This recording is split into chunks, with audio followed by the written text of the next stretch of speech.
ಕರ್ನಾಟಕದ number 1 PU college Excel PU college Guruvayanakere. Bomb blast ಆಗಬಾರದು. ಈಗ ನೋಡಿ, ಅಮಾಯಕ ಜನ ಸತ್ತಿದ್ದಾರೆ. ಒಂದು ಪತ್ರಿಕೆಯಲ್ಲಿ 3 ಜನ ಅಂತ ಬರ್ತದೆ, ಒಂದು ಪತ್ರಿಕೆಯಲ್ಲಿ 8 ಜನ ಅಂತ ಬರ್ತದೆ. ಎಷ್ಟೇ ಜನ ಸತ್ತಿರಲಿ, ಅದು ಜನರು ಪ್ರಾಣ ಕಳ್ಕೊಳ್ಳೋದು ಇದೆಯಲ್ಲ. ಕಾರ್ ಬ್ಲಾಸ್ಟು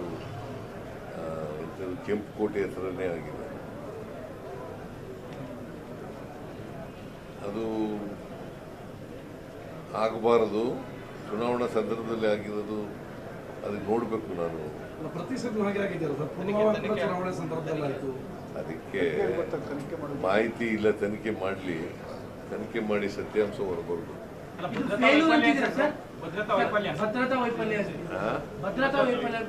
ಇಲ್ಲ, ನಾನು ಇನ್ನೂ ಅದ್ರ ಬಗ್ಗೆ ತನಿಖೆ ಮಾಡಿಸ್ಬೇಕು.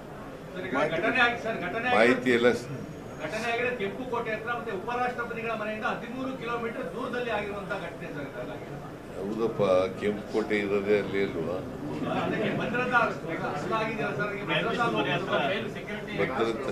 ಭದ್ರತಾ ಫೇಲ್ಯೂರಿಂದ ಆಗಿದೆ. ಈಗ ನಾನು ನಿನ್ನೆ ಹೇಳಿದ್ದೀನಿ,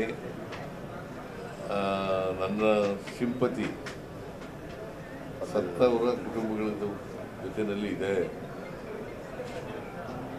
ಅಂತ ಹೇಳಿದ್ದೀನಿ. ಈಗ ಸದ್ಯಕ್ಕೆ ಇಷ್ಟೇ ಹೇಳೋದು. ಭದ್ರತಾ ವೈಫಲ್ಯ ಆಗಿದೆಯೇ ಇಲ್ವಾ ಅಂತಕ್ಕಂಥದ್ದನ್ನು ನೋಡ್ಬೇಕು. ಬಿಹಾರದ ಚುನಾವಣೆ ಇದೆ ಸರ್, ಅದ್ರ ಮೇಲೆ ಪರಿಣಾಮ ಬೀರುತ್ತಾ ಅಂತ. ಇವತ್ತು ಚುನಾವಣೆ ನಡೀತಾ ಇದೆ.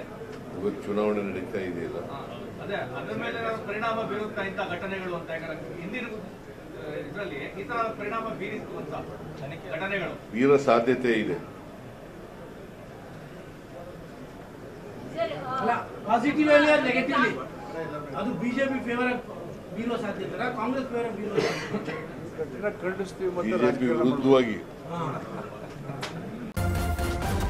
ನ್ಯೂಸ್ ಫಸ್ಟ್ ನಿರ್ಭೀತಿಯಿಂದ ನಿಮ್ಮ ಪರವಾಗಿ.